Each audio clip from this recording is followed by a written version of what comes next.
जय हिंद दोस्तों, यदि इंडियन ज्योग्राफी आपके सिलेबस में है तो आज की इस छोटी सी क्लास में हम लोग आपके दो क्वेश्चन कवर करने वाले हैं दोस्तों। चलिए शुरू करते हैं।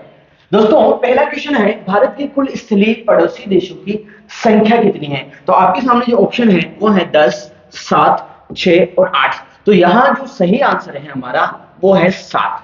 इसी के साथ एक क्वेश्चन और आप लोगों को याद रखना है कि क्षेत्रफल की दृष्टि से पूरे विश्व में, कौन सी दृष्टि से, क्षेत्रफल की दृष्टि से पूरे विश्व में भारत का जो स्थान आता है दोस्तों वो आता है 7वां स्थान। तो 7 दो प्रश्न याद हो जाएंगे साथ साथ लेके कि भारत की स्थलीय पड़ोसी देशों की संख्या 7 है और विश्व में क्षेत्रफल की दृष्टि से भारत का स्थान कौन सा आता है, 7वां। क्लियर है यहां तक। इसके बाद थोड़ी सी और डिटेल वाली बातें हम लोग इसमें करते हैं। देखिए, अगर हम लोग भारत की सीमाओं की बात करते हैं तो भारत की सीमा को हम दो भागों में डिवाइड कर देते हैं दोस्तों। कौन कौन सी दो सीमाएं? एक तो होती है हमारे पास स्थलीय सीमा, बोलो कौन सी सीमा, स्थलीय सीमा। और दूसरी होती है हमारे पास जलीय सीमा, बोलो कौन सी होती है, जलीय सीमा। अब थोड़ा सा यहाँ पर डेटा हम लोग याद करेंगे। क्या स्थलीय सीमा जो है भारत की वो कुल है, आप लोगों को याद रखनी है, 15,106.7 किलोमीटर।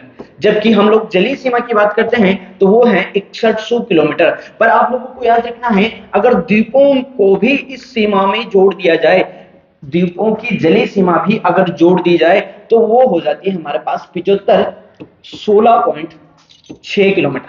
यहां तक बात समझ में आ गई।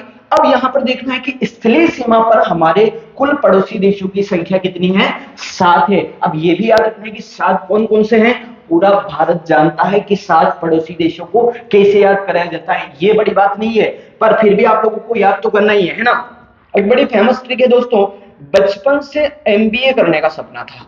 कौन सा सपना था आपका? बचपन से एमबीए करने का सपना था। ये 7 देश एक सेकंड में याद हो जाएंगे। पहला देश होता है बांग्लादेश, बोलो कौन सा होता है पहला?